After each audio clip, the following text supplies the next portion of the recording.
Hello बच्चों, कैसे हैं आप सभी लोग। उम्मीद करता हूं सभी बढ़िया होंगे, मस्त होंगे, मजे कर रहे होंगे। मजे अभी भी कर रहे हैं। अरे भाई, पढ़ाई भी कर रहे होंगे ना। ठीक है, क्योंकि बोर्ड एग्जाम ज्यादा दूर नहीं रही है। आपको अब पूरा लग जाना है बेटा, पूरा लग जाना है ना। पूरा अपना 100% देना है बेटा पढ़ाई के ऊपर। अभी तक जितनी मौज मस्ती हो गई, ठीक है, कोई दिक्कत नहीं।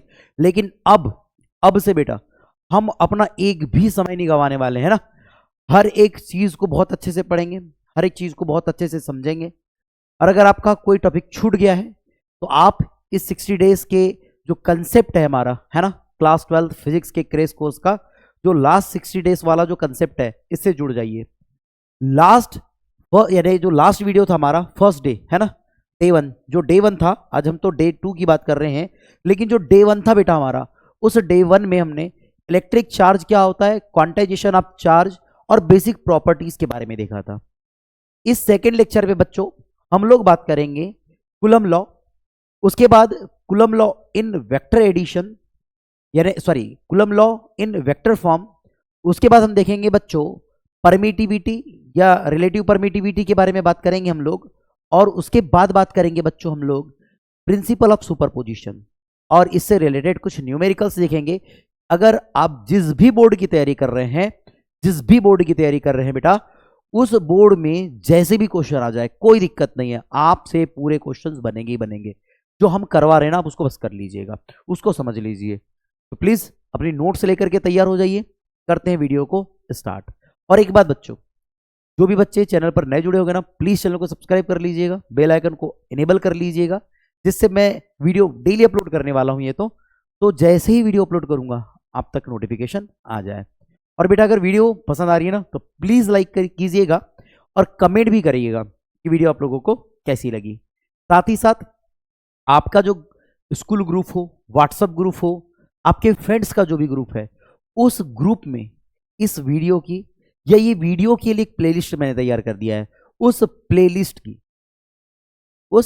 प्लेलिस्ट की बेटा लिंक शेयर कर दीजिए, जिससे आपके फ्रेंड्स का भी फायदा हो जाए, जिससे आपके फ्रेंड्स का भी फायदा होना चाहिए, है ना। ऐसा नहीं कि आपका ही फायदा, भाई अपना ही फायदा मत देखो, अपने दोस्तों का भी फायदा देखो। बात समझ में आ रही ना। तो चलिए स्टार्ट करते हैं आज का लेक्चर। हम इस लेक्चर में, लेक्चर नंबर 2 में या डे नंबर 2 में हम बात करने वाले हैं बच्चों इसकी, कूलम लॉ की। तो देखिए बच्चों, हम बात कर रहे हैं कूलम लॉ। आपके सामने कूलम लॉ आ गया है, ठीक है। तो हम बात करेंगे बच्चों कूलम लॉ की। तो कूलम लॉ में ध्यान से देखिएगा कि ये कूलम लॉ क्या है ना। वैसे तो ये कूलम लॉ की डेफिनेशन दी गई है, आप कूलम लॉ की डेफिनेशन को देख लीजिए, इसमें कोई बड़ी भारी बात नहीं है। बस कूलम लॉ में ध्यान से देखिएगा क्या बोलता है, the force of interaction between any two points charge is directly proportional to the product of the charges and inversely proportional to the square of the distance between them. ये बात कहा है बेटा, ध्यान से देखिए। यहां पर एक बात बोला है कि 2 पॉइंट चार्ज। तो 2 पॉइंट चार्ज को समझ लेते हैं कि 2 पॉइंट चार्ज क्या है। पहली तो बात भाई समझो, 2 पॉइंट चार्ज क्या है। तो सर ऐसा चार्ज जो पॉइंट के जैसे हो, जैसे मैंने कहा बेटा कि 0.1 मिलीमीटर, ऐसा ऐसा नहीं है, ऐसा नहीं है। हाँ ये पॉइंट चार्ज है, इस बात को मैं मान रहा हूं। लेकिन बच्चों, लेकिन मैंने बोला कि मेरे पास ये एक बॉडी है, ये एक बॉडी है, ठीक है बेटा, ये एक बॉडी है और एक दूसरी बॉडी, और एक दूसरी बॉडी की अगर बात करें, और एक दूसरी बॉडी की बात करें बेटा, एक दूसरी बॉडी की बात करें, तो मैंने बोला सेकेंडरी बॉडी आप ये ले लीजिए, सेकेंडरी बॉडी आप ये ले लीजिए, ये ठीक है। अब ध्यान से देखो कि दोनों बॉडी पॉइंट चार्ज होगी, क्या ये पॉइंट होगी। अरे भाई अगर मैं बात कर रहा हूं कि पॉइंट चार्ज की जैसे वर्क करेगी, तो आप बोलेंगे हाँ सर करेगी, करेगी। क्यों करेगी, अब ध्यान से देखो, ध्यान से देखो बेटा। भाई अगर मैं इनको, अगर मैं इनके बिटवीन की डिस्टेंस को अगर क्या कर दूं बेटा, मोर देन कर दूं, मेनी मोर देन कर दूं, इनके बिटवीन की डिस्टेंस को मेनी मोर देन कर दूं इनके डायमेंशन से, इनके डायमेंशन से, तो क्या हो जाएगा बेटा, ये पॉइंट चार्ज हो जाएगा। ये क्या हो जाएगा, पॉइंट चार्ज हो जाएगा। अरे भाई बात नहीं समझ में, समझो।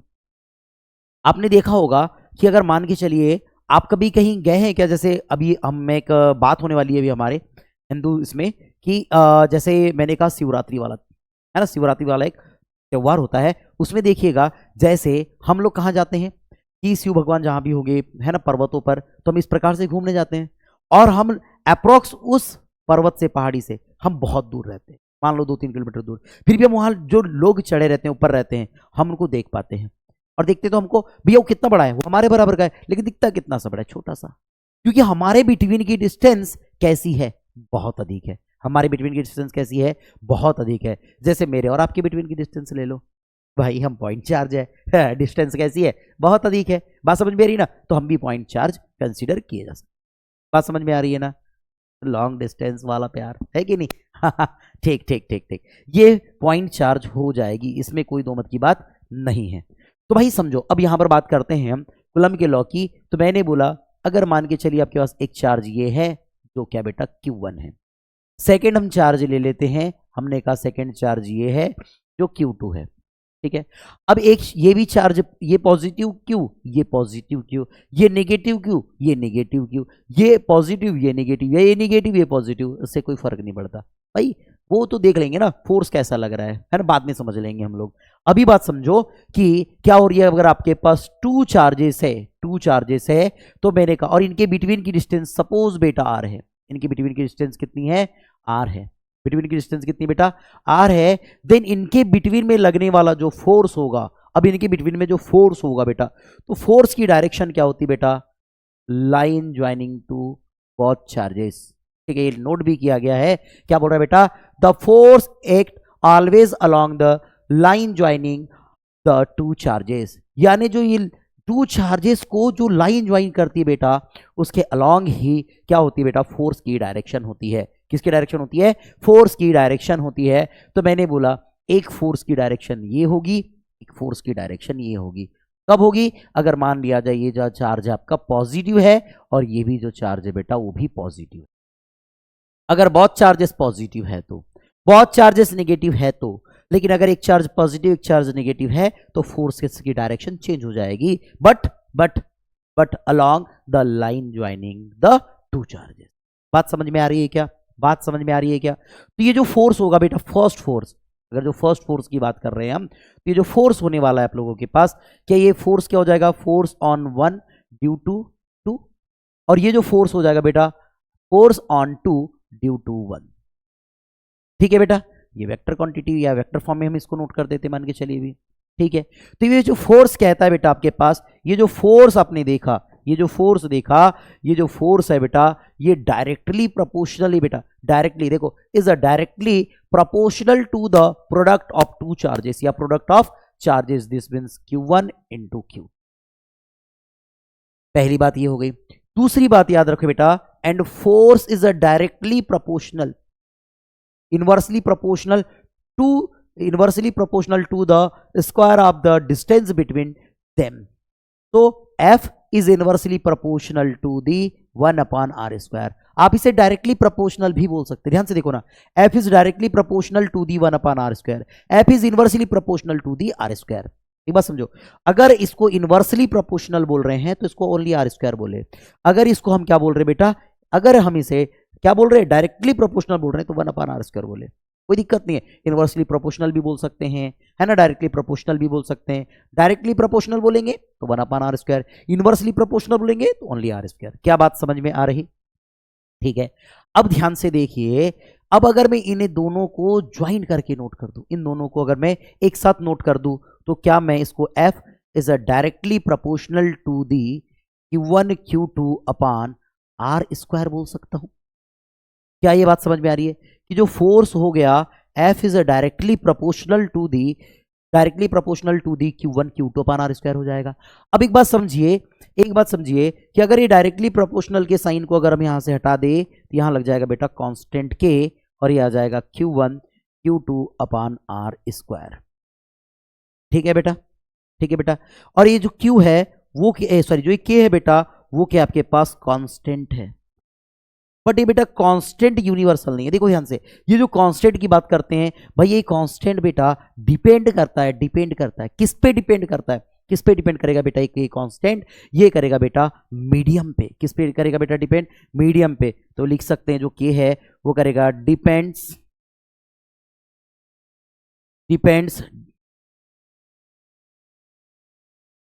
Depends upon medium.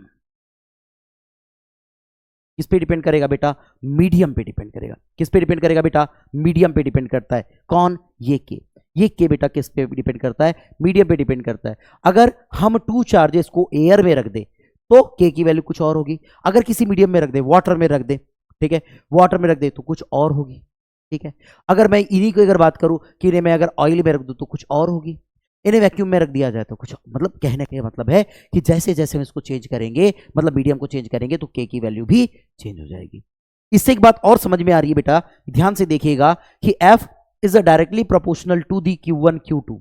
इसका मतलब ये है कि इन दोनों जो चार्जेस है, इन दोनों चार्जेस के मैग्नीट्यूड के क्या होता है बेटा? इन दोनों के चार्जेस के मैग्नीट्यूड के प्रोडक्ट के डायरेक्टली प्रोपोर्शनल है। दूसरी बात, क्या इनवर्सली प्रोपोर्शनल की बात कर रहा है ना? यानी क्या हो गया? आर स्क्वायर क्या है, यानी जो फोर्स है वो इनवर्सली प्रोपोर्शनल है किसके? आर स्क्वायर के। मतलब अगर मैं डिस्टेंस को बढ़ाते जाऊं तो एफ की वैल्यू क्या होगी? कम होती चली जाएगी। अगर इन दोनों के बिटवीन के डिस्टेंस को हम कम कर दे रहे हैं, भाई डिस्टेंस को अगर हम कम कर दे, है ना, दूरी बढ़ा दे इनके बीच की, है ना, तो अगर दूरी बढ़ा दे प्यारे लोगों की तो क्या हो जाएगा? है ना, क्या हो जाएगा? फोर्स कम हो जाएगा, प्यार कम हो जाएगा भाई, है ना। तो क्या हो रहा है? फोर्स कम हो जाएगा, तो इनके बिटवीन का फोर्स क्या होगा? कम होगा। अगर हम आर को बढ़ा रहे हैं, R increase so F decrease, और अगर R decrease so F increase. अगर डिस्टेंस को कम कर दे तो क्या हो जाएगा? फोर्स इंक्रीज हो जाएगा। इस बात को याद रखिएगा। हाँ, Q1 Q2 की अगर बात करें भाई, Q1 Q2 की अगर वैल्यू को इंक्रीज कर दिया जाए तो F इंक्रीज होगा, और Q1 Q2 की वैल्यू को अगर डिक्रीज कर दिया जाए तो क्या हो जाएगा? हमारे पास क्या हो जाएगा बेटा? F डिक्रीज हो जाएगा। ठीक है, क्या इतनी बात समझ में आ रही है? ठीक है, ये के कांस्टेंट है, ये डिपेंड करता है बेटा मीडियम पे। किस पे डिपेंड करता है बेटा? मीडियम पे। बट इस के की वैल्यू को आप याद रखिएगा, इस के की वैल्यू को याद रखिएगा। क्या होती है इस के की वैल्यू? इस के की वैल्यू होती है बेटा अपने पास 1/4 पाई एप्सिलॉन, 1/4 पाई एप्सिलॉन। और इसी की जो वैल्यू होती है बेटा के की वैल्यू, वो होती है 1.6 इंटू, सॉरी कितनी होती है बेटा इसकी वैल्यू? ये होती है 9 इंटू 10⁻⁹। कितनी होती है? 9 इंटू 10⁻⁹। अगर इसकी यूनिट निकाले तो, अगर आर स्क्वायर को ट्रांसफर करूँ, Q1 Q2 को ट्रांसफर करूँ, ये हो जाएगा न्यूटन मीटर स्क्वायर पर कूलम स्क्वायर। तो ये इसकी क्या होती है बेटा? SI यूनिट होती है, और ये वैल्यू होती है। मतलब के की वैल्यू का आप याद रखिएगा 1 इंटू 10⁻⁹। जितने भी न्यूमेरिकल्स आएंगे वो न्यूमेरिकल्स इसी कंसेप्ट पर सॉल्व किए जाएंगे।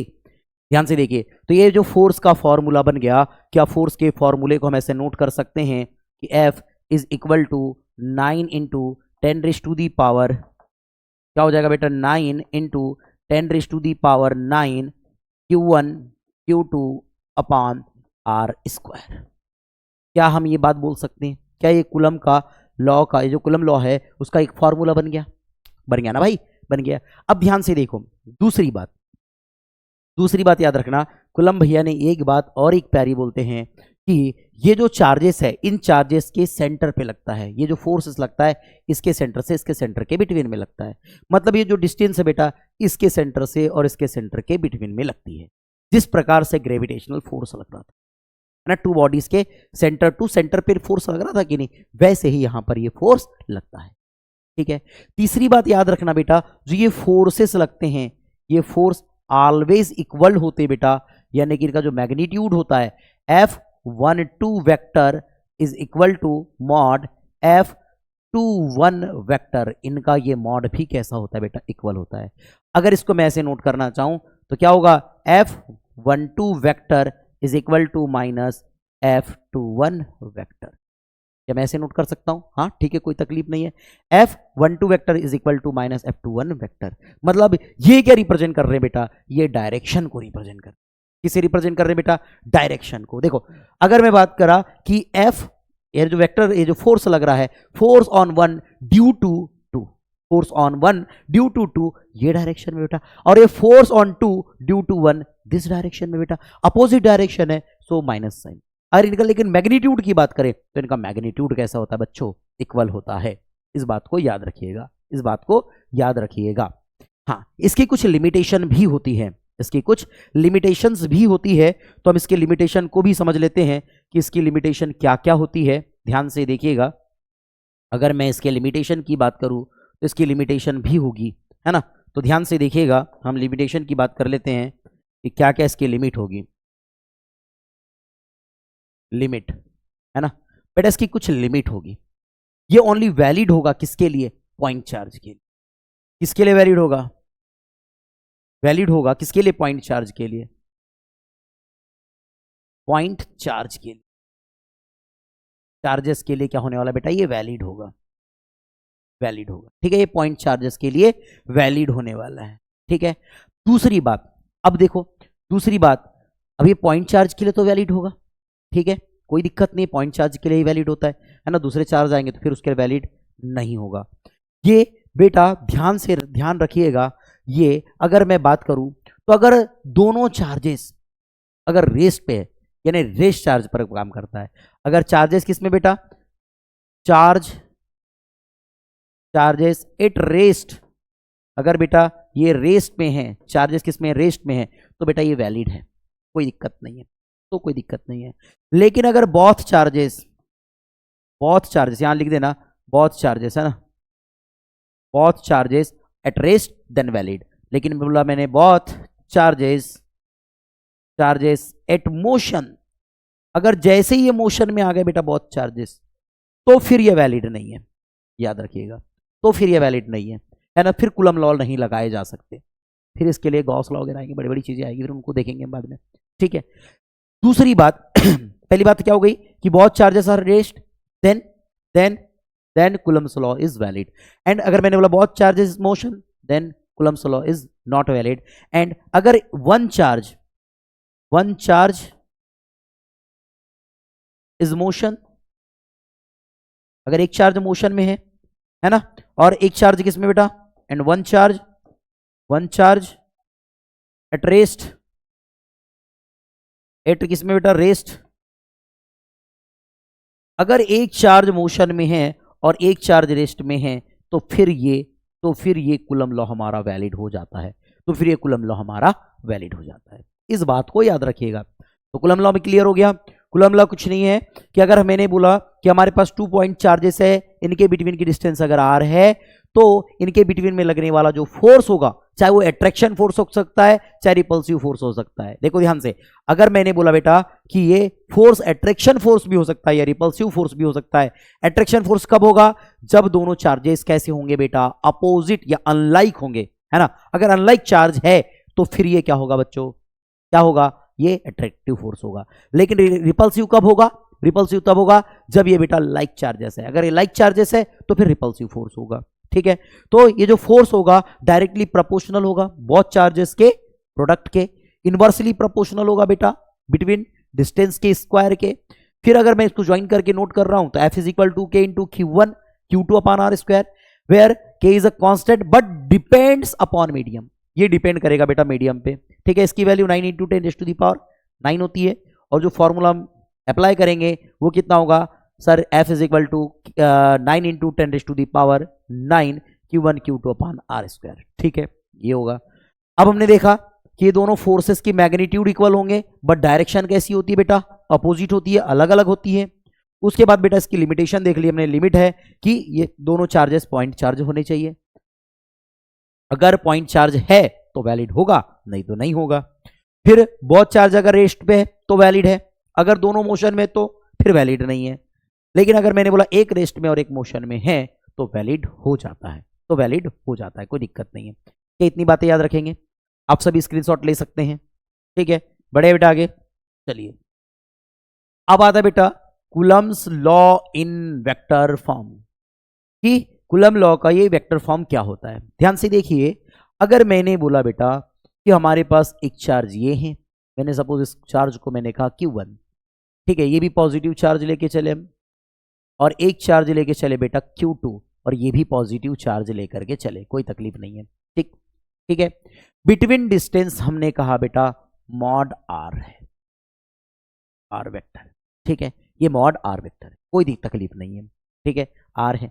अब ध्यान से देखिए, ये जो स्पीक फोर्स लगेगा इस चार्ज के कारण वो इस डायरेक्शन में होगा, वो इस डायरेक्शन में होगा। ध्यान से देखिए, है ना, मैंने कहा इस पे जो फोर्स लगने वाला है वो इस डायरेक्शन में होगा, एफ एफ यानी कि force on 1 due to 2 vector, और इस पे एक फोर्स लगेगा इस डायरेक्शन में लगेगा, फोर्स ऑन 2 ड्यू टू 1। ये फोर्सेस लगने वाले हैं। क्लियर है बेटा? अब ध्यान से देखिए, मैंने बोला यहां से यहां तक की डिस्टेंस जो है आपके पास मॉड आर वेक्टर है, कोई तकलीफ नहीं। और इस चार्ज पे, इस चार्ज के कारण जो फोर्स लग रहा है F12 वेक्टर है ना, कि क्या हो गया, फोर्स ऑन 1 ड्यू टू 2, और ये force on 2 due to 1। Clear है बेटा? क्लियर है यहां तक? ठीक है। अब ध्यान से देखो, अब ध्यान से देखिए, अगर मैं फोर्स इससे इस डायरेक्शन में लगाऊं, इस डायरेक्शन में फोर्स लगाऊं, अगर इस चार्ज से इस डायरेक्शन में फोर्स लग रहा है तो इसको बोलेंगे R1 vector minus R2 vector. ठीक है? अरे भाई इससे इस पे फोर्स लग रहा है ना, हम इससे इधर चल रहे हैं ना, तो फाइनल माइनस इनिशियल। और क्या हो जाएगा, अगर इससे इधर की ओर लग रहा तो क्या हो जाएगा, R2 vector minus R1 vector, मतलब फाइनल माइनस इनिशियल। ठीक है, कोई तकलीफ वाली बात नहीं है। क्या इतनी बातें समझ में आई? क्या इतनी बातें क्लियर है? अब ध्यान से देखो कि फोर्स का फॉर्मूला क्या होता है। अब बोलेंगे सर फोर्स का फॉर्मूला होता है एफ, मान लो ये F12 वेक्टर निकाल रहे हैं, F12 vector is equal to constant के Q1 Q2 अपॉन क्या हो जाएगा बेटा, मॉड आर वेक्टर का। ठीक, कोई तकलीफ नहीं? हाँ ठीक है, यही होता है। ध्यान से देखिए, अगर मैं क्या, अब एक बात बताओ, मैं वेक्टर फॉर्म नोट कर रहा हूं तो क्या मुझे डायरेक्शन भी नोट करनी पड़ेगी? हाँ, डायरेक्शन भी नोट करनी पड़ेगी। अब डायरेक्शन जो नोट करेंगे बेटा, वो डायरेक्शन क्या होगी, तो ध्यान से देखिए, वो डायरेक्शन होगी आपके पास आर केफ। ठीक है, आर केफ होगी, कोई तकलीफ नहीं है, मैं आर केफ होने वाली है। अब ध्यान से देखो ना, लेकिन जो डायरेक्शन होने वाली है वो आर केफ तो होगी, क्योंकि डायरेक्शन को हम केफ से डिनोट करते हैं। पर ध्यान से देखो ना, अगर मैं इसको नोट करना चाहूं तो इसे नोट करूंगा R1 vector minus R2 vector के केप से, ऐसे डिनोट। बात समझ में आ रही है? भाई देखो ना कि फोर्स की डायरेक्शन ये, तो भाई ये क्या होगी, फोर्स की डायरेक्शन में ही हम क्या लेंगे, डिस्प्लेसमेंट भी लेंगे, डिस्टेंस भी लेंगे। अरे बात समझ में आ रही है कि नहीं? तो क्या हो गया, ये हो जाएगा R1 vector minus R2 vector. तो क्या मैं इसे ऐसे नोट कर सकता हूं, ध्यान से देखिए, कि ये हो जाएगा F12 vector is equal to K into Q1 Q2 upon, अब देखो ध्यान से, क्या मॉड आर वेक्टर मतलब यही है, और इसको मैं नोट कर सकता हूं, मतलब क्या हो जाएगा बेटा, ये हो जाएगा R1 vector minus R2 vector. कोई तकलीफ नहीं है। अरे भाई मॉड आर के इक्वल तो यही है ना, तो हम क्या इसे नोट कर सकते हैं? हाँ कर सकते हैं, कोई तकलीफ नहीं है। अब ध्यान से देखिए, इसे भी मॉड ही लगा लो और इसे भी मॉड ही लगा लो, कोई तकलीफ नहीं। ठीक है, मॉड। अब ध्यान से देखो, आर केप की वैल्यू कितनी होगी, हमने पढ़ा है कि अगर मान के चलिए हमारे पास ए वेक्टर है, तो A vector is equal to mod A vector into A cap होता था। ठीक है, वेक्टर पढ़े कि नहीं पढ़े, तो बता दे रहा हूं मैं कि सभी लोग मेरे चैनल पर चले जाइएगा और वहां पर क्या कीजिएगा बेटा, बता दे रहा हूं, एक प्लेलिस्ट बनी हुई है बेसिक मैथमेटिक्स की, तो वहां पर डिफरेंशिएशन, इंटीग्रेशन, बेसिक मैथ्स में जितने भी कंसेप्ट होते हैं, उसके बाद बेटा वेक्टर अलजेब्रा वगैरह पूरा कंप्लीट करवाया हूं मैंने, तो वहां से देख लीजिएगा, कोई तकलीफ नहीं है ना। चले, अगर मुझे ए केप चाहिए तो ए केप इज इक्वल टू क्या होगा, देखो ये हो जाएगा ए वेक्टर, मॉड ए को हम ट्रांसफर कर देंगे, तो मॉड ए वेक्टर हमने यहां ट्रांसफर कर दिया। यही बात आई, मतलब अगर मुझे R1 vector minus R2 vector का अगर केप निकालना है तो मुझे R यानी R वेक्टर लिखना पड़ेगा और ये लिखना पड़ेगा। इसका मतलब मैं क्या इसे ऐसे लिख सकता हूं, ध्यान से देखो, R1 vector minus R2 vector upon क्या लिखेंगे बेटा, mod R1 vector minus R2 vector. अब मैं कैसे ऐसे नोट कर सकता हूं कि F12 vector is equal to K into Q1 Q2 upon क्या हो जाएगा बेटा, इन दोनों का अगर प्रोडक्ट करे, सॉरी स्क्वायर था तो स्क्वायर लगा दो यहां पर, प्रोडक्ट करे क्या हो जाएगा, R1 vector minus R2 vector के मॉड का क्यूब इंटू ये हो जाएगा बेटा R1 vector minus R2 vector. क्या यहां तक क्लियर है बच्चों? क्या यहां तक क्लियर है? कोई तकलीफ बेटा? क्या यहां तक क्लियर है? कोई तकलीफ, किसी भी प्रकार की कोई तकलीफ नहीं होना चाहिए। बढ़ जाए आगे बेटा, इतनी बातें। इसका मतलब अगर मैं फोर्स फाइंड आउट करना चाह रहा था, कौन सा, कि फोर्स 1 है ना, फोर्स ऑन 1 ड्यू टू 2, तो मेरे पास फोर्स ये मिल चुका।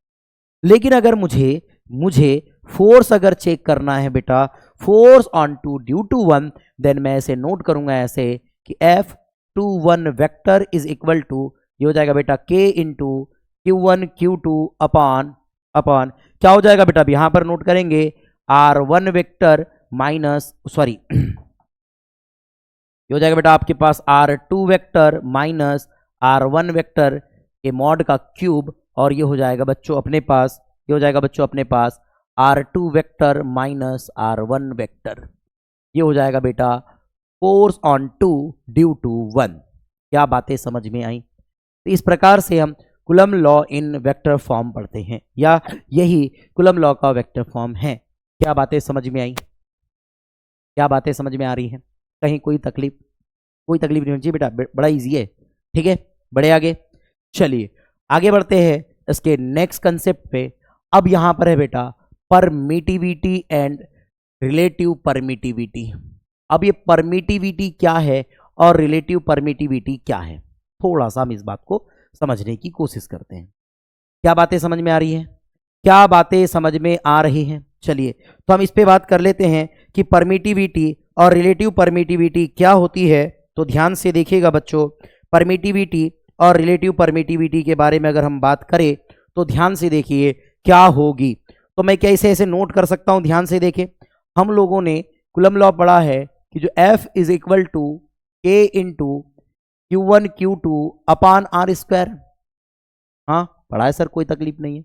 तो मैं क्या इस बात को ऐसे नोट कर सकता हूं बच्चों कि जो K की वैल्यू है 1 अपान 4 पाई एप्सिलॉन, यानी एप्सिलॉन रहता है एप्सिलॉन, और ये हो जाएगा आपके पास Q1 Q2 upon R square. क्या ये बात समझ में आई? क्या यहां तक क्लियर है?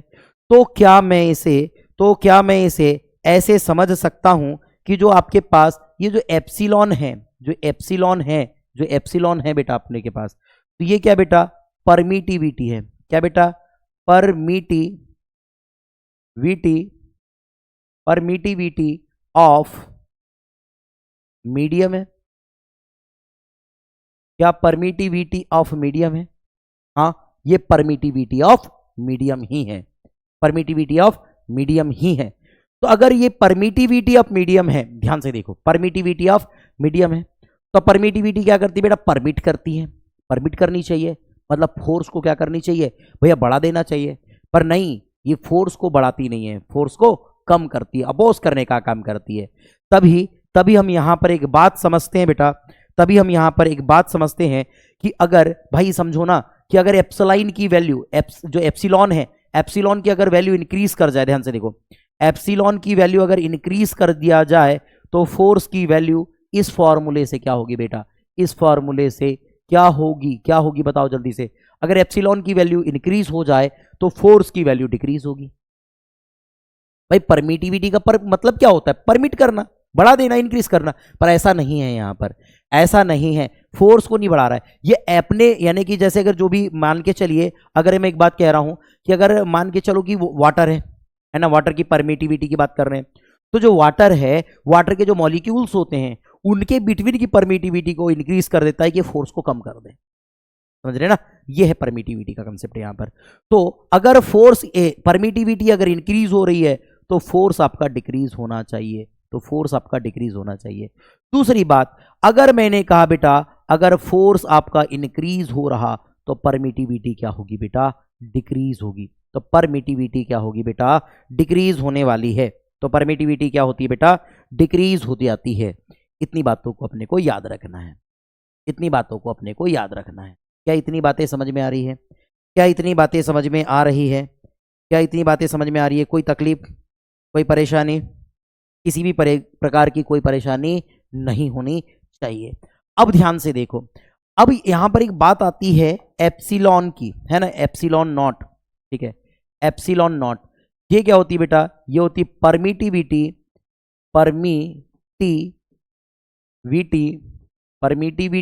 Of vacuum, permittivity vacuum air, या एयर, याद रखिएगा, परमिटिविटी ऑफ वैक्यूम होती है बेटा एप्सिलॉन नॉट। ठीक है, ये परमिटिविटी ऑफ वैक्यूम होती है, तो इस बात को याद रख लीजिए। अब ध्यान से देखिए, परमिटिविटी ऑफ वैक्यूम समझ गए, परमिटिविटी ऑफ मीडियम भी समझ गए। ध्यान से देखिए, ध्यान से देखिए, अब आ रही है बात रिलेटिव परमिटिविटी की, कि रिलेटिव परमिटिविटी है क्या। तो बेटा रिलेटिव परमिटिविटी की अगर बात करूं तो रिलेटिव परमिटिविटी होती है epsilon R is equal to, ये होती है बेटा एप्सिलॉन अपॉन एप्सिलॉन नॉट। क्या होती है बेटा? Epsilon R upon epsilon naught upon कितनी हो जाती है बेटा? आर हो जाती है, सॉरी क्या हो जाती है? Epsilon R is equal to epsilon upon R. तो क्या अगर ये मीडियम की परमिटिविटी है तो क्या एम नोट कर दे? कर सकते हैं, कोई तकलीफ नहीं है, कोई तकलीफ नहीं है, किसी भी प्रकार की कोई तकलीफ नहीं होगी। अब ध्यान से देखो कि अगर इसकी बात अगर हम करें आगे तो ध्यान से देखिए, अगर ये कंसेप्ट है, अगर ये कंसेप्ट हमारे पास दिया गया है, कोई तकलीफ नहीं है, इसका मतलब ध्यान से समझते हैं कि हमारे पास जो परमिटिविटी, ध्यान से देखो, अगर मैं परमिटिविटी की बात करता हूं तो अगर मैंने एक बात बोला कि यहां पर ध्यान से देखिए, अगर एप्सिलॉन अगर इंक्रीज हो रहा तो फोर्स डिक्रीज होगा, और अगर फोर्स इंक्रीज हो रहा तो एप्सिलॉन क्या होगा बेटा? डिक्रीज होगा।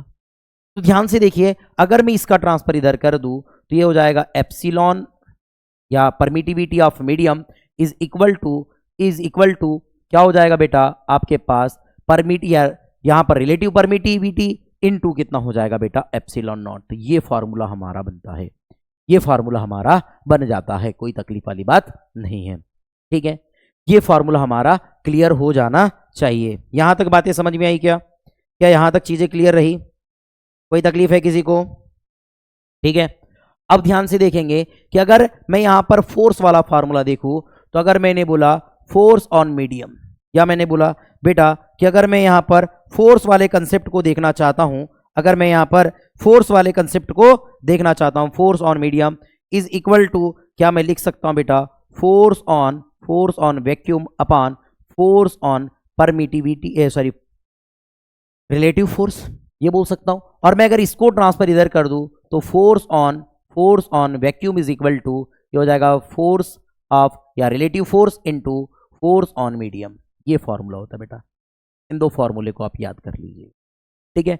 यहां पर एक बात और याद रखिएगा बच्चों, यहां पर एक बात और याद रखिएगा, जो आपके पास ये एप्सिलॉन नॉट है, इस एप्सिलॉन नॉट की जो वैल्यू होती है बेटा, जो एप्सिलॉन नॉट की जो वैल्यू होती है वो होती है 8.85454 इंटू 10⁻⁻12।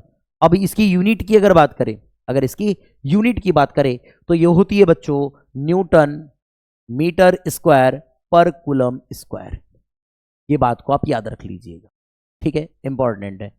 दूसरी बात बेटा, दूसरी बात एक बात और याद रखिएगा, अगर इसके डायमेंशन फॉर्मूले की बात करें, जो डायमेंशन फॉर्मूला होता है वो कितना होता है, तो आप याद रखिएगा कि सर इधर न्यूटन है मतलब फोर्स है मतलब एम एल टी पावर -2, ठीक है। मीटर स्क्वायर आ गया मतलब एल स्क्वायर फिर आ गया अपॉन ये 80 आ गया। तो इसको अगर ऊपर लिखे तो ये आ जाएगा M L cube T power -3 और ए पावर -1, मतलब ये आ जाएगा बेटा इसका डायमेंशन फार्मूला। ये इसका क्या होगा? डायमेंशन फार्मूला होगा। इसे भी आपको याद रखना है, ठीक है बेटा। आगे बढ़े। एक बात और बता रहा हूं मैं, कुछ बात भूल गया था क्या?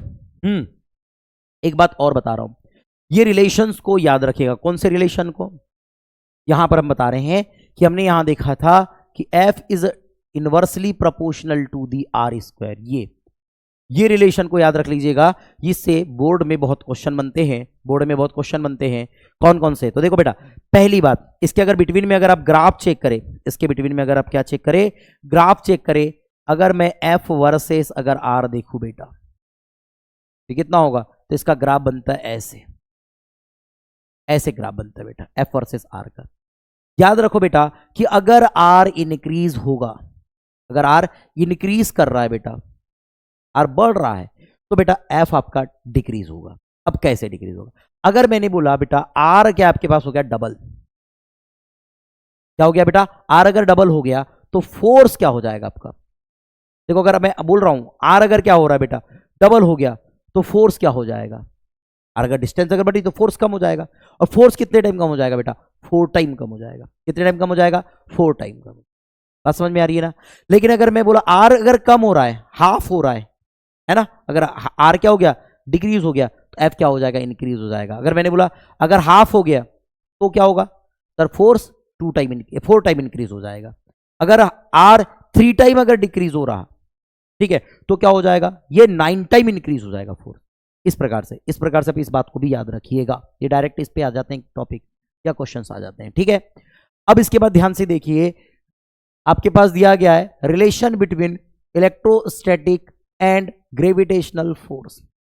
इनके बिटवीन में मुझे क्या देखना है बेटा, रिलेशन देखना है कि इनके बिटवीन में क्या रिलेशन होता है। तो ध्यान से देखिए, अगर मैं रिलेशन की बात करूं तो कुछ कुछ इसमें क्या होती है, सिमिलरिटी भी होती है और कुछ कुछ इसमें डिफरेंस भी होता है। कुछ कुछ क्या होता है बेटा, डिफरेंस भी होता है। तो क्या इसमें सिमिलरिटी होती है, इन्हें भी देख लेंगे, और क्या इसमें क्या होता है, डिफरेंस होता है, इन्हें भी देख लेते हैं। तो ध्यान से देखिए बच्चों, तो ध्यान से देखिएगा कि क्या क्या इनमें सिमिलरिटी पाई जाएगी और क्या क्या इनमें डिफरेंस पाया जाता है। तो इन पर भी हम बात कर लेते हैं बेटा, जिससे आपको पूरे के पूरे कंसेप्ट क्लियर हो जाएंगे, पूरे के पूरे कंसेप्ट क्लियर हो जाएंगे। क्लियर बात है बेटा, क्या है आपके पास,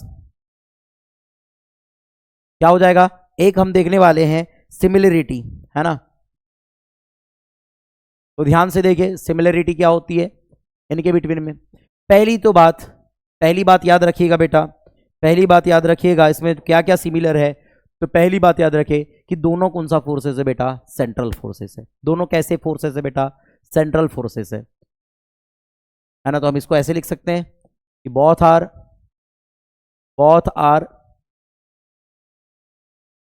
सेंट्रल फोर्सेस। बोथ फोर्सेस कैसे बेटा, सेंट्रल फोर्सेस है। बोथ फोर्सेस कैसे बेटा, सेंट्रल फोर्सेस है। अब दूसरी बात क्या होगी बेटा, बोथ फोर्सेस इनवर्स लॉ को कनेक्ट करते हैं। क्या हो जाएगा बेटा, क्या करेंगे बेटा, इनवर्स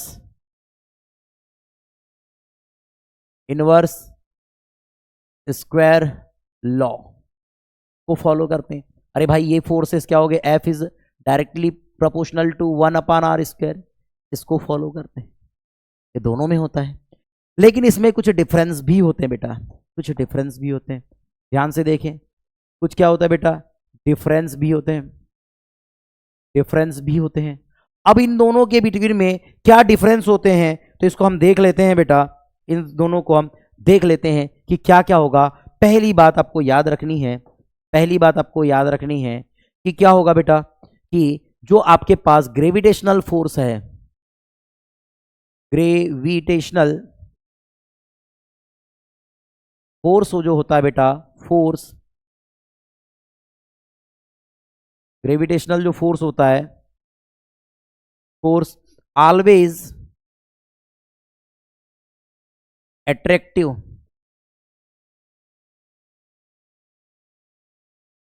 होता है। लेकिन बेटा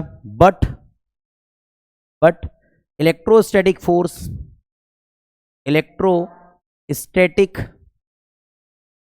फोर्स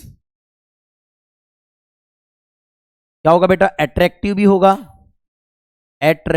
होगा एंड रिपल्सिव भी होगा बेटा। एंड क्या होगा, रिपल्सिव भी होगा। ठीक है, ये इसमें क्या है, डिफरेंस है। दूसरी बात इसमें याद रखिएगा आप लोग कि बेटा इसमें जो कांस्टेंट होता है, ग्रेविटेशनल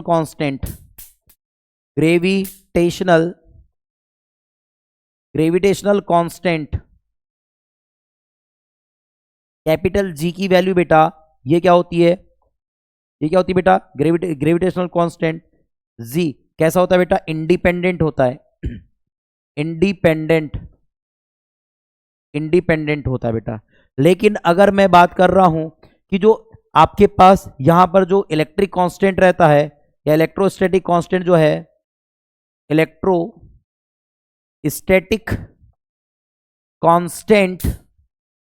कांस्टेंट जो आपके पास क्या होता है बेटा, के, ये क्या होता है बेटा, डिपेंड्स करता है, डिपेंड्स अपॉन मीडियम। ये किस पे डिपेंड करता है बेटा, मीडियम पे डिपेंड करता है। तो आपको ये दो कॉमन डिफरेंस याद रखने हैं और आपको सिमिलरिटी भी याद रखनी है कि क्या होता है बेटा, बोथ आर सेंट्रल फोर्सेस। दूसरी बात, ये इनवर्स स्क्वायर लॉ को फॉलो करते हैं। लेकिन यहां पर याद रखिएगा बेटा, ये डिफरेंस क्या होगा कि gravitational force always attractive force and क्या बोल सकते हैं बेटा, electrostatic force both attractive and repulsive. ठीक है। दूसरी बात कि जो ग्रेविटेशनल कांस्टेंट है जी, वो क्या होती है बेटा, इंडिपेंडेंट होती है। वो क्या होती है, इंडिपेंडेंट। लेकिन हमारे पास इलेक्ट्रोस्टैटिक फोर्स जो है, इलेक्ट्रोस्टैटिक जो कांस्टेंट है के, वो बेटा होती है डिपेंड्स अपॉन मीडियम। ये मीडियम पर डिपेंड करती है ना। कि अगर मैंने बोला कि एक मास को यहां रख दिया जाए, एक मास को यहां रख दिया जाए, ठीक है, अब इनके बीच में एयर डाल दो, वाटर डाल दो, कोई भी मीडियम रख दो, ठीक है, तो भी बेटा जी की वैल्यू सेम रहने वाली है। लेकिन के की वैल्यू क्या होगी बेटा, मीडियम पर डिपेंड करने वाली, वो चेंज करने वाली। क्या हमारे पास 6.67 इंटू 10⁻⁻, कितनी होती है बेटा, 11, है ना, न्यूटन मीटर स्क्वायर पर केजी स्क्वायर। ठीक है बेटा, ये किसकी वैल्यू होती है, जी की। और अगर के की वैल्यू की बात करें तो के की वैल्यू कितनी होती है बेटा हमारे पास, ये होती है बेटा हमारे पास 9 इंटू 10⁻⁹, है ना, 9 इंटू 10⁻⁹ होती है बेटा न्यूटन मीटर स्क्वायर पर केजी। ठीक है, सॉरी, न्यूटन मीटर स्क्वायर पर कूलम स्क्वायर। ठीक है, ये अब ध्यान से देखो बेटा कि जो आपकी के की वैल्यू है वो कितनी कम है, और जो जी की वैल्यू, सॉरी, के की वैल्यू कितनी अधिक है और जो जी की वैल्यू कितनी कम है ना। इस बात को भी आपको समझना है। ठीक, तो अब ध्यान से देखिए बेटा कि अगर यहीं पर हम बात करें एक, इस पे अगर न्यूमेरिकल को समझना चाहे कि अगर मैं बोलूं कि जो इलेक्ट्रोस्टैटिक फोर्स है वो कितना कम होगा कि कितना अधिक होगा, वैसे तो आपको देखने से पता चल ही रहा होगा कि अगर के की वैल्यू अधिक है तो एक बात समझ लीजिए कि भाई इलेक्ट्रोस्टैटिक फोर्स भी अधिक होगा। जी की वैल्यू कम है तो याद रखिए जो ग्रेविटेशनल फोर्स होगा वो कम होगा, होगा कि नहीं। तो ध्यान से देखिए, क्या हम इसको कंपेयर कर सकते हैं, हाँ कर सकते हैं, कोई तकलीफ नहीं है। ध्यान से देखो, मैंने कहा मान के चलिए हमारे पास 2 इलेक्ट्रॉन्स हैं, तो मैंने बोला कि जो इलेक्ट्रॉन पे चार्ज होता है बेटा वो होता है आप लोगों के पास 1.6 इंटू 10⁻⁻19 कूलम। हाँ ठीक है, होता है सर। अब ध्यान से देखो ई पर है, अब मैंने बोला मास ऑफ इलेक्ट्रॉन जो है बेटा वो कितना है, वो होता है आपके पास 9.1 इंटू 10⁻⁻31 kg। ठीक है, ये होता है।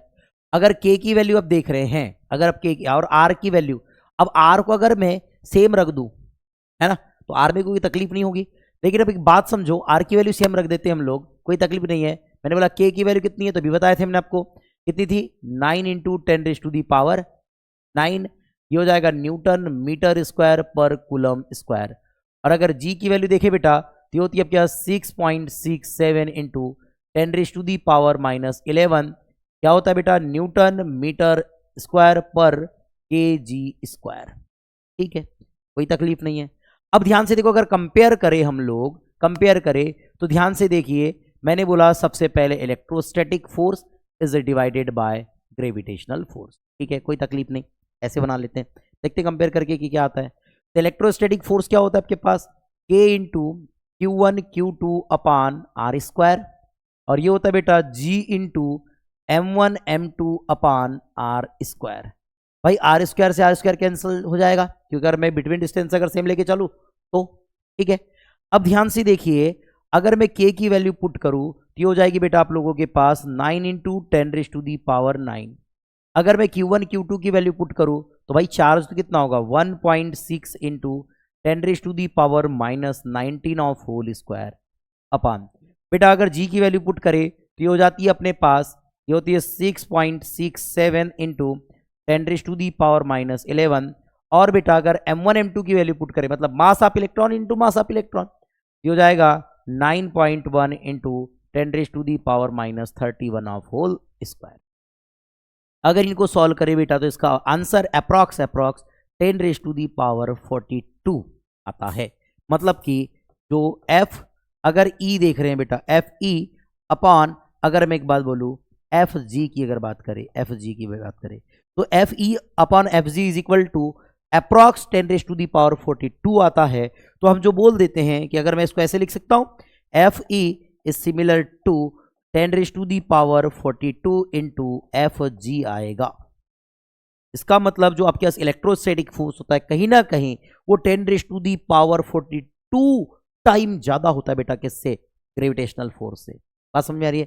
तो इसको मैं अगर कभी क्वेश्चन अगर आ जाए तो ऐसे क्वेश्चन में ऑप्शन आते हैं 10 raise to the power 1, second या हम कह सकते हैं कि 10 raise to the power 10, 10 raise to the power 20, third 10 raise to the power 30, fourth 10 raise to the power 40। तो ऑप्शन इसका करेक्ट क्या हो जाएगा? 10 रेज टू दी पावर 40 हो जाएगा। क्लियर है क्या? क्लियर है क्या? आगे बढ़े, आगे बढ़े बेटा। नेक्स्ट ध्यान से देखिए, नेक्स्ट आपके पास है फोर्स बिटवीन मल्टीपल चार्जेस।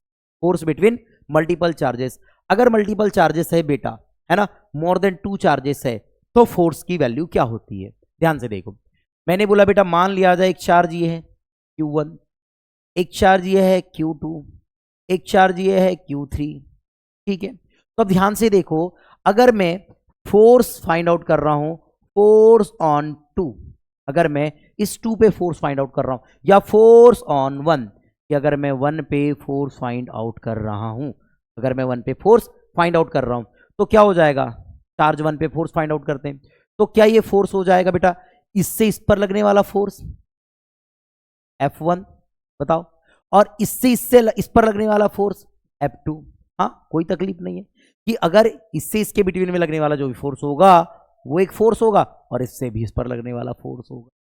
ये क्या होगा? जितने भी फोर्सेस होंगे उन सबके सम के इक्वल हो जाता है, उन सबके सम के इक्वल हो जाता है। या तो हम इस बात को अगर वेक्टर फॉर्म में लिखे तो क्या लिख सकते हैं कि force on 1 due to 2 due to, यानी कि due to 2 due to 3 due to 4, तो क्या मैं इसको ऐसे लिख सकता हूं कि force on 1 due to 2 vector, और मैं क्या इसे ऐसे नोट कर सकता हूं बच्चों कि फोर्स ऑन 1 ड्यू टू 3, ऐसे ऐसे नोट कर सकते हैं। मतलब कि जितना भी फोर्स इस चार्ज के कारण इस पे लग रहा होगा वो तो लगेगा ही, लेकिन इस चार्ज के कारण जितना फोर्स इस पे लग रहा होगा वो भी लगने वाला है। अगर मान लिया जाए यहां n चार्जेस है, अगर क्या है बेटा यहां पर n चार्जेस है, तो उन n चार्जेस के कारण लगने वाला जो भी फोर्स होगा वो उन सबके सम के इक्वल हो जाता है। जैसे मैंने कहा कि अगर मैं फोर्स फाइंड आउट करना चाहता हूं F नेट, तो मान के चलिए पहले के कारण लग रहा होगा तो F1, फिर प्लस दूसरे कारण लग रहा होगा तो F2, प्लस तीसरे के कारण लग रहा होगा तो F3, प्लस प्लस प्लस, और ये हो जाएगा Fn। इतनी बातें, यानी जितने भी आपके पास फोर्सेस लगेंगे उन सब के सम के इक्वल होता है बेटा F नेट, उन सब के सम के इक्वल होता है बेटा F नेट। इस बात को याद रखिएगा, इस बात को याद रखिएगा, भूलिएगा नहीं। क्या बातें समझ में आ रही हैं? क्या बातें समझ में आ रही है? तो सर अभी तक तो आपने पूरा का पूरा थ्योरेटिकल कंसेप्ट समझाया, या इसके आपने कंसेप्ट को समझ लिया कि कैसे कैसे हमने कूलम लॉ को समझा, यानी कूलम लॉ का फॉर्मूला क्या है, ये सब चीज़ तो समझा, लेकिन आपने इसके कोई क्वेश्चन नहीं करवाए। चलिए हम इसके क्वेश्चंस को देखते हैं। अब ध्यान से देखिएगा बेटा, अब जो मैं चीज़ें बताने जा रहा हूँ वो बड़ी इंपॉर्टेंट है, वो बड़ी चीज़ें इंपॉर्टेंट रहेगी। क्या होने वाला है ध्यान से देखिएगा, ध्यान से देखिएगा बेटा, एक बड़ा इंपॉर्टेंट बात बता रहा हूँ कि थर्ड चार्ज क्या हो जाएगा बेटा आपके पास, third charge, third charge, third charge in equilibrium, equilibrium, अगर थर्ड चार्ज इक्विलिब्रियम में है तो कब होता है? ये बहुत बार बोर्ड में पूछा गया, बहुत बार। ध्यान से देखिए, अब ध्यान से देखो, अगर थर्ड चार्ज इक्विलिब्रियम में है तो आप उसको इक्विलिब्रियम को कैसे देखेंगे, कैसे मैनेज करते हैं? ध्यान से देखिए, तो मैंने बोला बेटा मान के चलिए पहला कंसेप्ट, फर्स्ट कंसेप्ट यहां समझ लेते हैं, और सेकंड कंसेप्ट को बेटा हम यहां समझ लेंगे, कोई तकलीफ नहीं, यहां समझ लेंगे, ठीक है, ठीक है, यहां समझ लेंगे हम सेकंड कंसेप्ट को। तो समझिएगा क्या होने वाला है। मैंने कहा बेटा कि अगर आपके पास एक चार्ज है और ये एक चार्ज है, दो चार्जेस, ठीक है, और दोनों चार्जेस मान लिया जाए Q1 है और ये Q2 है, और बिटवीन डिस्टेंस बेटा R है, और बिटवीन डिस्टेंस क्या है आपके पास R है, या R नहीं भी, अभी हमने कहा अभी तो चलो R लेके चलते, कोई तकलीफ वाली बात नहीं है। अब मैंने कहा बेटा कि आपके पास एक चार्ज Q1 है, एक चार्ज Q2 है, बिटवीन डिस्टेंस R है, और ये दोनों चार्जेस बेटा लाइक चार्जेस है। तो हम यहाँ नोट कर लेते हैं, इस बात को नोट करके रख देते हैं कि जो Q1 and Q2 and Q1 and Q2 both charges, both charges, या both like charges, like charges, ये कैसे चार्ज है बेटा? लाइक चार्ज है। कैसे चार्ज है? Like charge. मतलब अगर एक पॉजिटिव है तो दूसरा भी पॉजिटिव होगा और एक निगेटिव है तो दूसरा भी नेगेटिव होगा। इस बात को याद रखना है। अब ध्यान से देखो, अगर मैंने बोला कि एक चार्ज आपके पास पॉजिटिव है ये और ये भी पॉजिटिव है और थर्ड चार्ज को इक्विलिब्रियम में लाना है, और थर्ड चार्ज को इक्विलिब्रियम में लाना है, तो मुझे एक बात बताइए, चाहे वो पॉजिटिव चार्ज आए चाहे निगेटिव चार्ज आ जाए, बीच में कोई तकलीफ नहीं है, तो मुझे बताओ क्या वो इनसाइड होगा कि आउटसाइड होगा इन चार्जेस के? बताइए जल्दी सोचो।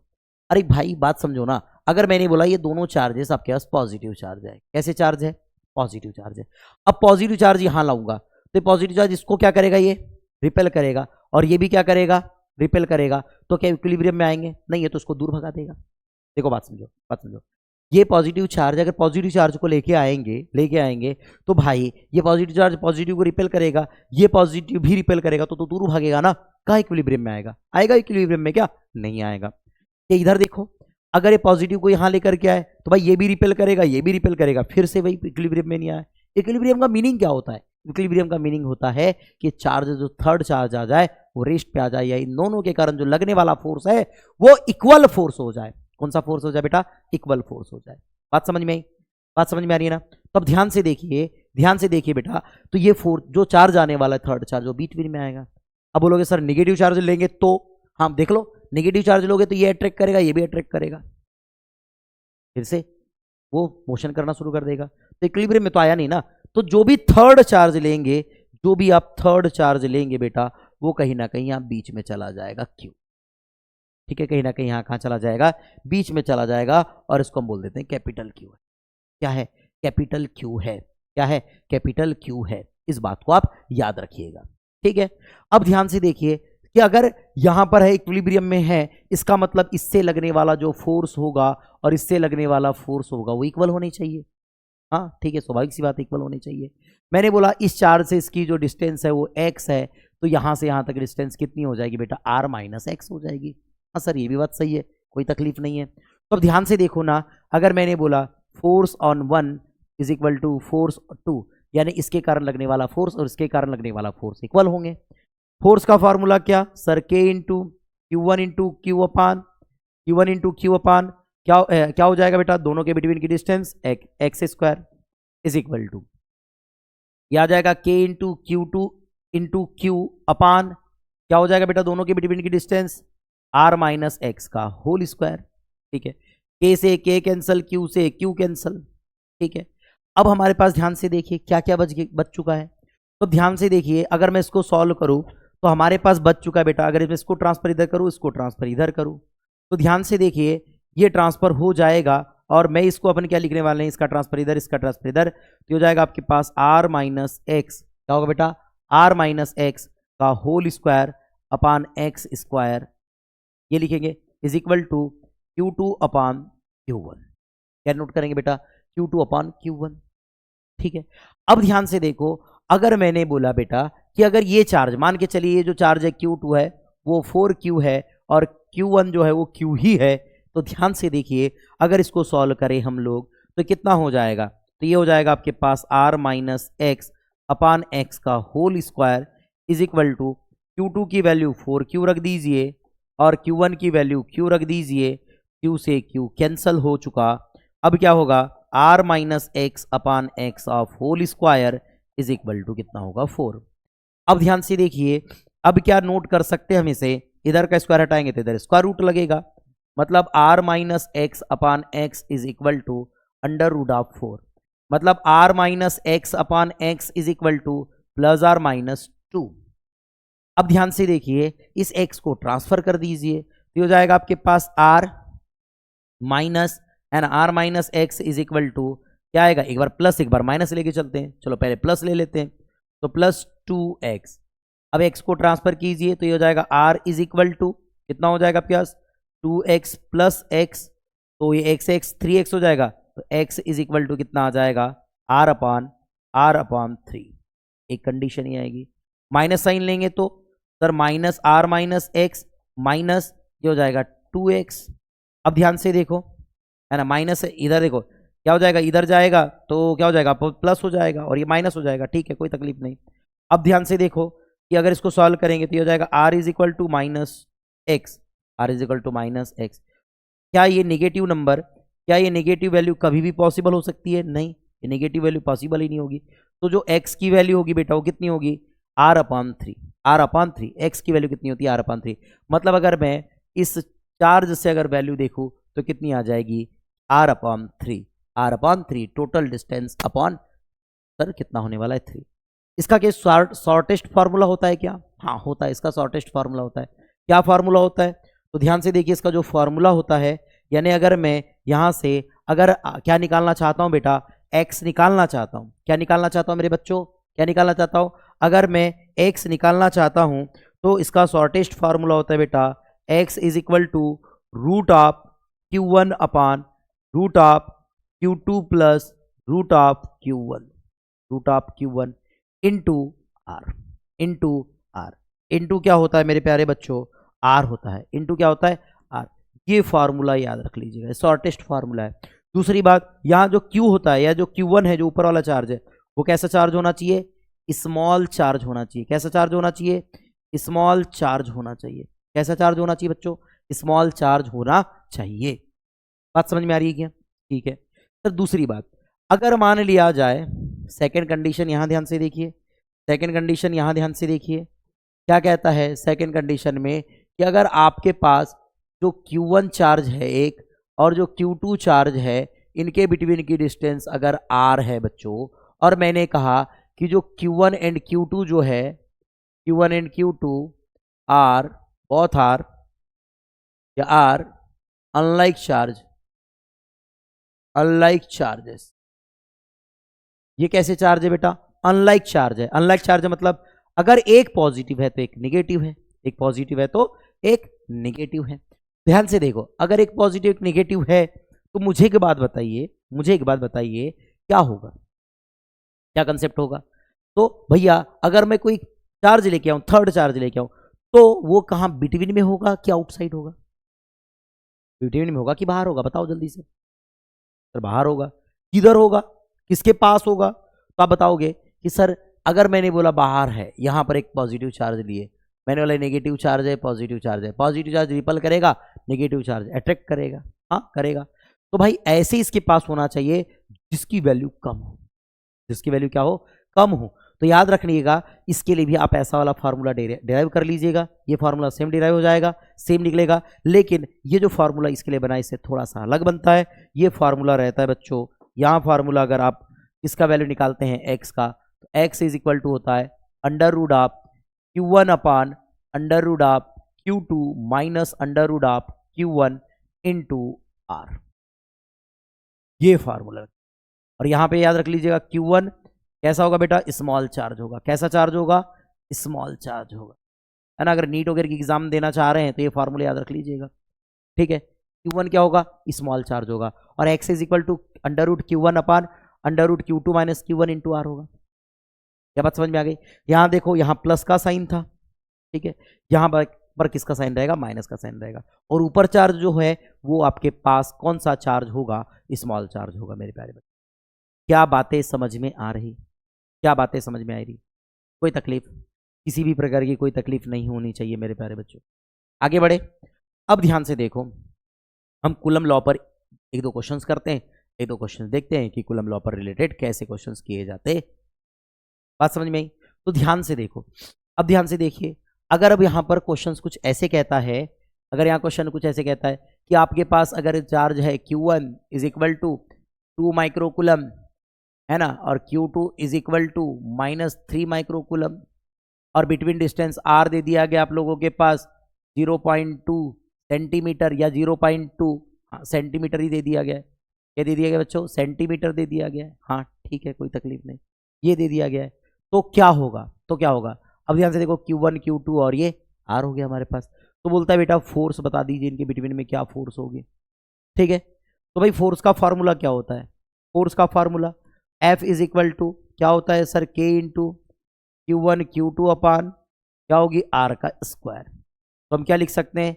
ये आ जाएगा K, ठीक है। Q1 Q2 की अगर वैल्यू देखें हम लोग, Q1 Q2 की वैल्यू, तो K की वैल्यू तो आपको पता ही है। K की वैल्यू क्या होती है? K की वैल्यू बताइए। K की वैल्यू होगी अपने पास 9 into 10 raise to the power 9। Q1 की वैल्यू 2, Q2 की 2 माइक्रोकुलम। अब 2 माइक्रोकुलम है तो 2 इंटू 10⁻⁻6 इंटू, भाई 3 माइक्रोकुलम है तो 3 इंटू 10⁻⁻6। भाई कुलम में नहीं लिखेंगे कि नहीं इसको सबसे पहले, तो 2 इंटू 10⁻⁻6 कुलम, और जाएगा 3 इंटू 10⁻⁻6 कुलम। और अगर सेंटीमीटर को मीटर में भी कन्वर्ट करेंगे, सेंटीमीटर को मीटर में कन्वर्ट कैसे करेंगे, तो जाएगा 2 इंटू 10⁻⁻3 मीटर। ठीक है, देखो ये डेसिमल यहां से हटा दी हमने, ठीक है ना। अब यहां नोट करो, तो जाएगा 2 into 10⁻⁻3 of whole square, because square. ये हो जाएगा आपके पास 9, है ना, 9 इंटू, ये हो जाएगा देखो 10⁻⁻6, 10⁻⁻6, वैसे तो इससे कैंसल आउट होने वाला है, तो इसको लिख सकते हैं 10⁻3, सॉरी +3, क्या आएगा +3, ये 3, ये 10⁻10, 10⁻6 से कर दिए, और ये इंटू हो जाएगा 2 इंटू 3 इंटू 10⁻6 अपॉन 2 2 जा 4, 2 2 जा कितना हो गया बेटा 4, इंटू 10⁻6, इससे ये कैंसल आउट हो गया, इससे ये कैंसल आउट हो गया 2 टाइम। आगे सॉल्व करते हैं बेटा, कितना आ जाएगा, 3 9 जा कितना होगा 27 अपॉन 2 इंटू 10⁻3। सॉल्व करेंगे 2 से कैंसल आउट कर देंगे, कितना होगा, ये हो जाएगा 13.5 इंटू 10⁻3। बात समझ में आ गई क्या, इसे ही हम नोट कर सकते हैं बेटा 1.35 इंटू 10⁻4 न्यूटन। ये आपका प्यारा सा आंसर। क्या बातें समझ में आ रही हैं, क्या बातें समझ में आ रही है भाई, कोई तकलीफ है क्या, भाई कोई तकलीफ है क्या, बता दो जल्दी से। कितना प्यारा सा कंसेप्ट था। अगर फोर्स दिया रहेगा, अगर फोर्स गिवन है, आर निकालने बोलेगा निकाल लेंगे, भी निकल जाएगा, कोई तकलीफ नहीं है। ये पहला क्वेश्चन हो गया, मान के चलिए फर्स्ट क्वेश्चन है, ठीक है। आगे बढ़े क्या, चलो आगे बढ़ते हैं नेक्स्ट इस पे। अगर मान के चलिए, ध्यान से देखिए, आपको कुछ बातें ऐसी याद रखनी चाहिए। अब देखो एक सेकंड क्वेश्चन करते हैं, है ना, प्रिंसिपल ऑफ सुपरपोजिशन पे, ठीक है। क्या हो जाएगा बेटा, मान के चलिए आपके पास इक्विलेटरल ट्राइंगल है, मान के चलिए आपके पास इक्विलेटरल ट्राइंगल है। अब मैंने कहा बेटा इक्विलेटरल ट्राइंगल है, मान लो इस साइड का नेम है ए, या वर्टिस इसका नेम बी, और इसका नेम है सी। ध्यान से देखो, बहुत साइड की जो लेंथ है बेटा, ऑल साइड की जो लेंथ है वो ए है। यहाँ पर जो चार्ज दिया गया वो पॉजिटिव चार्ज है, यहाँ पर भी चार्ज है पॉजिटिव चार्ज है, यहाँ पे भी चार्ज है पॉजिटिव चार्ज है। Q1 Q2 और ये सॉरी Q2 ये दे देते हैं, इसको Q3 दे देते हैं।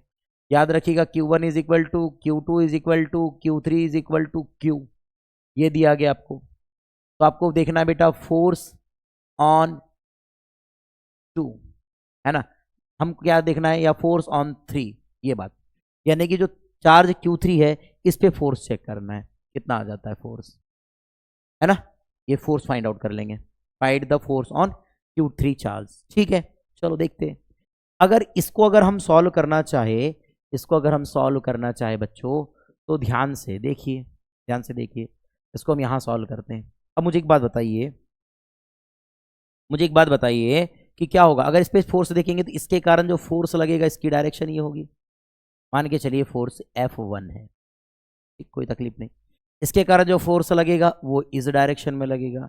मान के चलिए F2 है, बस खत्म, दो ही तो फोर्स लग रहे हैं। तो अगर मैं F1 देखूं तो F1 क्या मिलेगा, ये मिलेगा K into Q square upon A square, ठीक है। और अगर F2 भी देखूं तो क्या मिलेगा, K into Q square upon A square, ठीक है। क्या यही मिलता है, हाँ यही मिलता है, पक्की बात। अब ध्यान से देखो, एक फोर्स इस डायरेक्शन में लग रहा, एक फोर्स इस डायरेक्शन में लग रहा, तो भाई एक फोर्स इधर लग रहा, एक फोर्स इधर लग रहा, ऐसे तो बेटा कहाँ चलेगा, अगर मेरे को कोई कोई इधर खींच रहा एक व्यक्ति, और एक व्यक्ति मुझे इधर ही खींच रहा, मैं चलूंगा कैसे, सीधे सीधे चलूंगा। बात समझ में आ रही ना, बात समझ में आ रही ना। तो ये क्या होगा, किस डायरेक्शन में चलेंगे, यहाँ कहीं चलेगा, इसका जो एफ नेट मिलने वाला वो एफ इस डायरेक्शन में मिलेगा, हाँ मिलेगा, कोई तकलीफ नहीं है। मुझे बताइए यहाँ टोटल एंगल कितना बनेगा, बताओ, यहाँ जब 60 बन रहा होगा तो यहाँ पर भी 60 बनेगा। और इक्विलेटरल जो ट्राइंगल होता है, इक्विलेटरल ट्राइंगल के ऑल एंगल्स कितने होते हैं, 60 डिग्री, यहाँ 60 बनेगा। तो जो एफ नेट निकालेंगे बच्चों, तो एफ नेट कितना निकलता है, F net is equal to मिलता है under root of F1 square F2 square plus, अब ध्यान से देखिए, 2F1 F2 और ये मिल जाएगा cos 60 डिग्री। तो मुझे एक बार बताइए, अंडर रूट आप सॉल्व करेंगे, F1 F2 दोनों सेम ही है, कोई तकलीफ ही नहीं है क्या भाई, दोनों सेम है ना। तो F1 F2 को मैं क्या F नोट कर दूं, ठीक, कोई तकलीफ नहीं। कितना हो जाएगा सर, ये एफ स्क्वायर प्लस ये भी F square plus 2f F into cos 60 की वैल्यू कितनी होती है, तो 1/2 होती है, ठीक है। ये 1/2 से ये 2 कैंसिल हो गया, तो अंडर रूट आप F square plus F square F into F square, तो ये कितना आ जाएगा 3f स्क्वायर। तो इसको नोट करेंगे बेटा, अंडर रूट 3f, और यहां पर अंडर रूट 3 तो आ गया, अब f की वैल्यू वहां से नोट कर दीजिए, कितना आएगा k into Q square upon A square, ये आ जाएगा, कोई तकलीफ वाली बात नहीं है। बात समझ में आ रही है, इतना इजी आंसर निकाल लिया जाता है। अगर यहीं पर मान लिया जाता कि ये जो चार्ज है वो कैसा है, निगेटिव है, तो भैया फोर्स की डायरेक्शन चेंज, ये इसको अट्रैक्ट करता है इस डायरेक्शन में, ये इसको करता है अट्रैक्ट इस डायरेक्शन में, तो ये इस डायरेक्शन में फोर्स लगता, बस बाकी आंसर तो सेम ही आता भाई आंसर सेम ही आएगा, बस फोर्स की डायरेक्शन चेंज हो रही है, बस खत्म। ये इधर चल रहा था वो इधर चलेगा। बात समझ में आ रही है कि नहीं, बात समझ में आ रही है कि नहीं, आगे बढ़े क्या, अब ध्यान से देखिए, अगर मैंने कहा बेटा मेरे पास कोई स्क्वायर है, अब इस स्क्वायर में मान लिया जाए यहां पर Q1, यहां Q2, यहां Q3 और यहां पर Q4 चार्जेस है। मान लो ये वर्टिसेस A, B, C और ये D दिया है, ठीक है। अब सभी की जो साइड्स है वो A दिया गया है। अब मुझे बताओ कि अगर मैं बोलूं कि मुझे इस पर अगर फोर्स निकालना है तो निकाल सकते हैं, कोई दिक्कत नहीं है। कि फोर्स कहाँ देख रहे हैं सर, फोर्स हम देख रहे हैं फोर्स ऑन 2 पे देख रहे हैं, बात समझ में आ गई। इस पे फोर्स मुझे फाइंड आउट करना है, और याद रख लीजिएगा कि जो Q1 है, Q2 है और Q3 है और ये जो Q4 है बेटा इक्वल टू Q है, सभी पे चार्जेस सेम है। बात समझ में आई क्या। तो अब क्या करेंगे हम लोग, मुझे बताइए, क्या इसके कारण फोर्स की डायरेक्शन ये होगी, क्या इसके कारण फोर्स की डायरेक्शन ये होगी, और इसके कारण फोर्स की डायरेक्शन ये होगी। भाई एक बात समझाओ, भाई पूरे पॉजिटिव चार्ज है तो कौन सा फोर्स लगेगा, रिपल्सिव फोर्स लगेगा। कौन सा फोर्स लगेगा, रिपल्सिव फोर्स लगेगा। और रिपल्सिव फोर्स लग रहा है तो ध्यान से देखो ना भाई, कि ये जो फोर्स लग रहा होगा F2, ध्यान से देखो, चलो F1 F2 निकालते हैं। F1 जो फोर्स लगेगा वो K इंटू सर Q1 यानी Q सब Q ही है, Q into Q square upon A square, Q square upon A square. F2 देखोगे, F2 भी कितना मिलेगा sir, K into Q square upon A square. और F3 जो फोर्स देख रहे हो बेटा वो K इंटू Q स्क्वायर अपान, इनके बिटवीन की डिस्टेंस कितनी होती है, कितनी हो जाएगी, अंडर रूट 2a। कितना हो जाएगा बेटा, अंडर रूट 2a का स्क्वायर, मतलब K इंटू Q स्क्वायर अपान 2a स्क्वायर, ये होगा। मतलब F3 की वैल्यू मिल चुकी, हमें ये मिल चुकी, कोई तकलीफ नहीं, मुझे ये भी मिल चुकी, लेकिन दोनों का रिजल्टेंट भी तो यही चलेगा, यानी F2 और F1 का जो नेट निकलेगा वो इस डायरेक्शन में चलेगा कि नहीं। बिटवीन एंगल कितना बन रहा है, 90 डिग्री, कोई तकलीफ नहीं, बना लो। क्या फार्मूला लगेगा भाई, एफ नेट वाला, F net is equal to under root of F1 square plus F2 square plus 2 F1 F2 और ये लगेगा cos 90 डिग्री। cos 90 डिग्री की वैल्यू कितनी होती है 0, ये पूरा का पूरा 0 हो जाएगा। F net is equal to under root of, मुझे बताओ ये भी 1 है, देखो भाई दोनों सेम है, एफ यानी एफ स्क्वायर 2f स्क्वायर लिख दो, ये हो जाएगा आपके पास अंडर रूट 2f, यानी एफ नेट मिल चुका, ये मिल चुका F3। तो अगर मैं पूरा का पूरा f ऑन 2 अगर निकालू बेटा तो कितना हो जाएगा, अंडर रूट 2f प्लस कितना लिखना चाहेंगे F3, कितनी बात हो जाएगी बेटा, ये हो जाएगा अंडर रूट 2, f की वैल्यू कितनी है ये रख दीजिए सॉरी बच्चों, k into Q square upon A square plus, और ये कितना हो रहा है बेटा, ये हो जाएगा k इंटू क्यू स्क्वायर अपान 2a स्क्वायर। ठीक है, आगे बढ़े, आगे बढ़े बेटा। अब ध्यान से देखिए, इसमें से क्या कॉमन, इसमें से के भी कॉमन, क्यू स्क्वायर भी कॉमन, ए स्क्वायर भी कॉमन, क्या क्या √2 + 1/2, ये इसका आंसर। क्या बातें समझ में आई, क्या बातें समझ में आई, तो बड़ी भारी चीज नहीं है। आगे बढ़े, चलो बढ़ते हैं नेक्स्ट टॉपिक पर। अगर मैंने कहा बेटा कि अगर ये आपके पास स्क्वायर है, यहां पर चार्ज क्यू, यहां चार्ज क्यू, यहां चार्ज क्यू, यहां चार्ज क्यू, और ये पूरे चार्जेस क्या है बेटा, लाइक चार्जेस है, या तो पूरे पॉजिटिव या तो नेगेटिव है। अगर मैं इसके सेंटर पे, इसके सेंटर पे अगर ये क्यू चार्ज रख दूं, या यहां पर क्यू, इसके सेंटर पे ओ पॉइंट रख दूं बेटा, तो इस ओ पॉइंट पर मुझे एफ नेट निकाल के बताइए कितना होगा। तो एक बार बताओ, इसके कारण फोर्स इधर लगेगा, इसके कारण फोर्स इधर लगेगा, ठीक है, ये एक चार्ज मैंने बोला क्यू रख दीजिए, पॉजिटिव नेगेटिव कोई भी रखो। इसके कारण इधर एक फोर्स लगेगा, एक फोर्स इधर लगेगा। क्या ये चारों फोर्स एक दूसरे को निगलेक्ट कर देंगे, कर देंगे।